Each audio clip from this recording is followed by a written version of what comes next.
What if ang buong araw ng whole day ay kalahating araw na lang ng half day? Araw-araw na ba ang everyday kung huling araw na ang last day?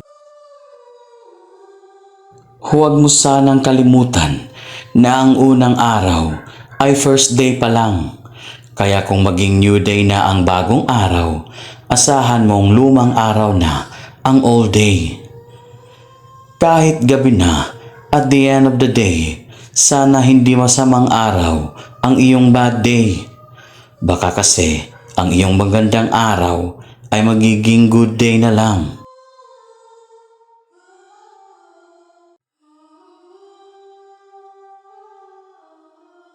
Hayaan mong maging isang araw ang one day dahil maiksing araw lang naman ang short day. At kapag mahabang araw na ang long day, ito marahil ang dahilan kung bakit mapagmahal na araw ang loving day. Ang mas maliwanag na araw ng brighter day ay katumbas ng madilim na araw ng darker day. At kung gusto mong maging kumpleto sa buhay, drink Milo everyday. Ovaltine!